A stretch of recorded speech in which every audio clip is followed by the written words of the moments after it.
morning everyone, I am Renu, Sharma, Assistant Professor, EC Department. Today I am going to start with the last topic of this subject, that is wireless and mobile communication. So the topic of today's lecture is Introduction to Mobile Adhoc Network. So this in short it is also known as MANET, that is MANET, Mobile Adhoc Network. So this is the introduction of what is mobile adhoc network. It is formed by wireless host which may be mobile in nature. So every time it is not possible, or it is not there that the users which are there in a particular network, they are mobile in nature. They may be static or they may be mobile. Mostly they are mobile in nature. They will move from one cell to another cell. So no pre-existing infrastructure is required for this particular MANET. Routes between nodes may potentially contain multiple hops, which means that there is no direct connection between the transmitter and receiver. Let's say there are 4 different nodes exist in 4 different cells and they want to communicate. So let's say I want to transmit the information. This is the transmitter and this is the receiver. So there are 3 receivers which will be possible, but I want to transmit it to node D. So it has to transfer the information first to this node C, then to node D. So which means there are 1 hop exists between the main transmitter and receiver. So nodes act as routers to forward the packets for each other. Node mobility may cause the routes to change. So route will also change, because at every point of time it will going to see that which particular path has minimum length, and secondly which is free, which is ideal in that particular situation. So that particular path will be considered. So that is the that means the route will going to change. Now you can see also here that since there is only single hop exist between A and D, and here you can see that 2 hops will be there, like C and B. Both the nodes are exist between this A and D. So this will be the transmitter and this will be the receiver. So this is the introduction of MANET, that is mobile adhoc network. Adhoc means which is not permanent in nature. Mobile means the transmitter and receiver, the host will be mobile in nature, and network means a network will be set up. Now why MANET? So advantages of this is it is low cost, it is flexible in nature. Why flexible? Because every time the network will change. Maybe the host to host who want to communicate are same, but the hops, number of hops between them will be changed. Then ease and speed deployment is there, decreased dependence on infrastructure. So it does not depends on the infrastructure, because it is changing in nature. The transmitter and receiver both are moving in nature, so it has very less dependence on the infrastructure. Its application includes military environment, like the soldier tanks, planes are there. Then civilian environment, in that case there are mobile networks, conference stadiums, outside activities are there. Then emergency operations are there, like search and rescue, policing, and firefighting. So these are some of the examples or applications of this mobile adhoc network, where we can use this moving non-permanent network we can create, so that the number of users or number of hosts connected in that particular network are moving in nature and that are not connected permanently. So challenges are there, like first one is the collaboration are necessary to maintain a MANET and its functionality. So collaboration between different nodes, because every time since it is not permanent in nature, every time the particular network is changed, then collaboration with the other nodes is required, so that it will going to change that, it will going to check that whether that particular path is free or not. Then dynamic topology is there, so it has nodes mobility, interference in wireless communication. So this is not having static topology, which means it is not fixed. Nodes are moving in nature, and due to this mobility, interference in wireless communication exists. So these are the challenges with this MANET.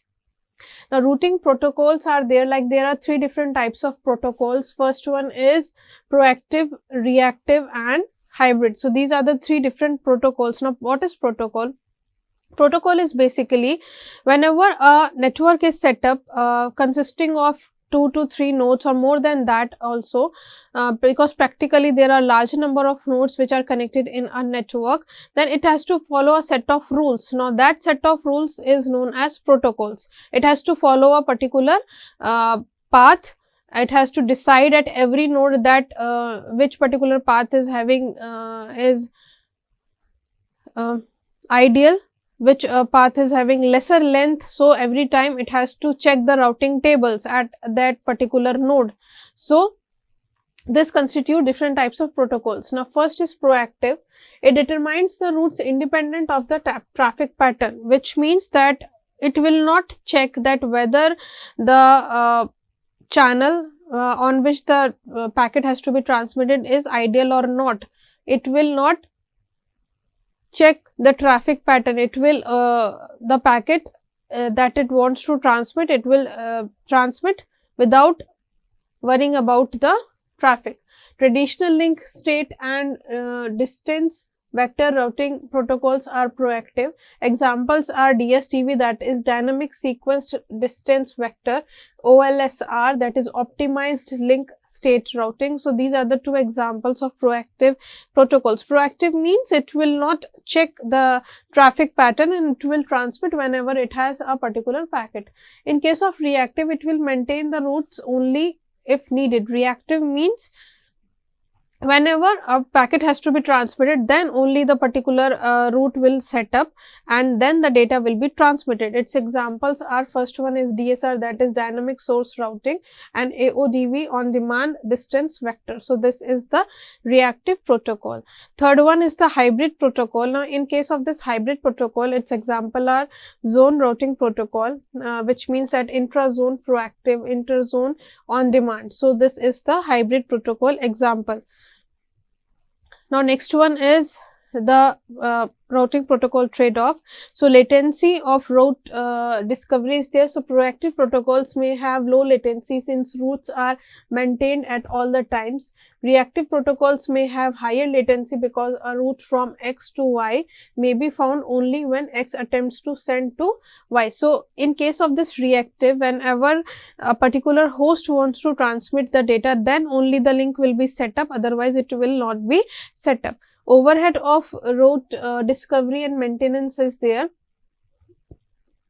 So in this case, reactive protocols may have lower overhead since the routes are determined only if it is needed. In case of proactive protocols, it can result in higher overhead due to continuous route updating.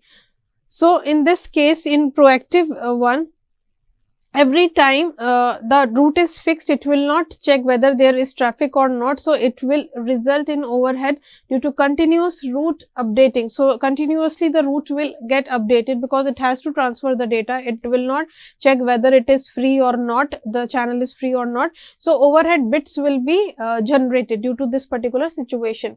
So which approach achieves a better trade-off depends on the traffic and mobility pattern. So this is the routing protocol concept. Now next is dynamic source routing. So when node S wants to send a packet to node D but does not know a route to D, node S initiates a routing process. So this is the routing process that will be initiated whenever it does not know that which route it has to follow. It runs in 3 phases, like first one is route discovery, second is route reply, and third one is path establishment.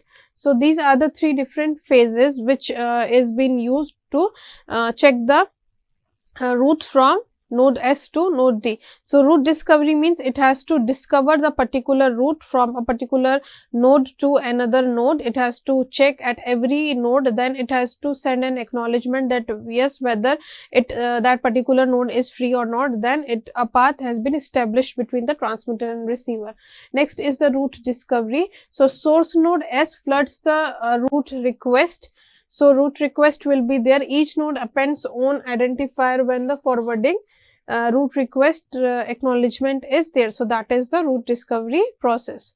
Next is route discovery in DSR, that is dynamic source routing. So how the route will be discovered. Now you can see in this particular diagram that different nodes are there which are connected in this network. Like this represents a node that has received the route request for D from S. So This means that this S node wants to transmit the data from this to this particular node, and you can see that multiple hops are there, which means multiple node exist between this transmitter and this receiver. So it has to check at every point. Now you can see in this particular diagram, like this will going to broadcast the data to these next three nodes, that is B, C and E. Now it will going to check at B that the next node will be A and H. So this will going to transmit the data to node A and H. Then from C it will going to transfer the data to C to H, G, I, and at E it will going to transmit the data to F. So you can see over here. So this is the way it will going to check at every point, and it will broadcast the data to next nodes which are directly connected to that parent node.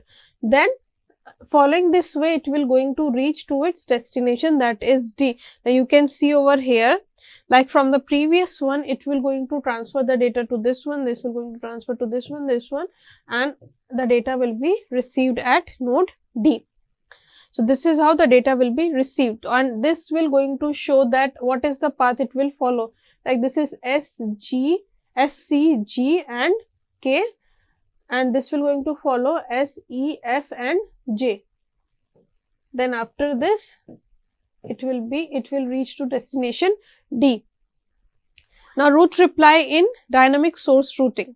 So destination D, on receiving the first request, it will send a route reply. Route reply, after receiving a route request that it wants to set up a route between the two hosts, then after that a route reply will be sent. So route repeat is sent on a route obtained by reversing the route appended to received request. So after request has been set up, then reply has to be made. That reply will be the reverse part of the request command. Now route repeat includes the route from S to D on which the route request was received by node D. Now you can see over here that since this is the destination, I want to transmit the route repeat, then it will follow the reverse path to this particular destination. It can follow this way also, it can follow this way also, it can follow this way also. So you can see over here, it can follow this one. So you can see over here that there are 3 to 4 different paths that will exist in the reverse path from D to S1. Now node S, on receiving the route repeat, caches the route included in the route repeat.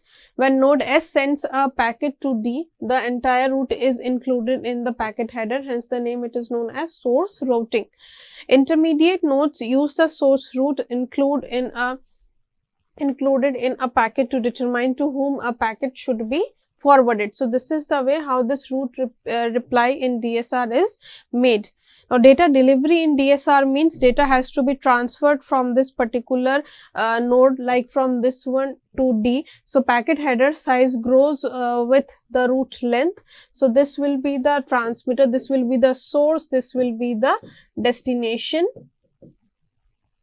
and it will going to follow this particular path, that is from data S, E, F, J, D. So that is the destination. It will going to transfer the data from data delivery from S to node D. Now location aided routing is there, that is LAR.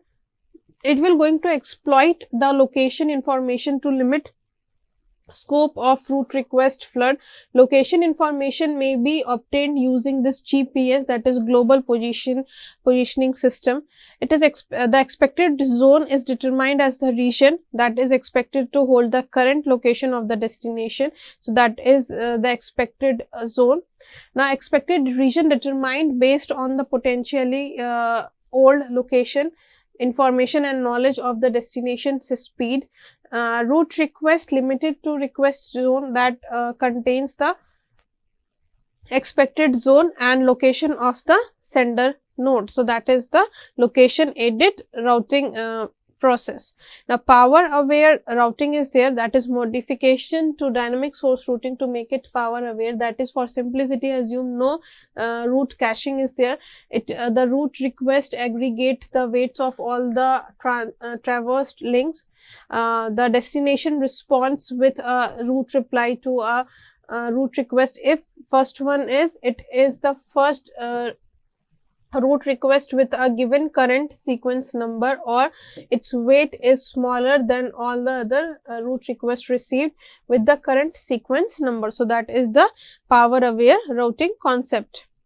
So, in today's lecture, we have discussed about dynamic source routing and different types of mobile ad hoc network which constitutes dynamic source routing. Thank you.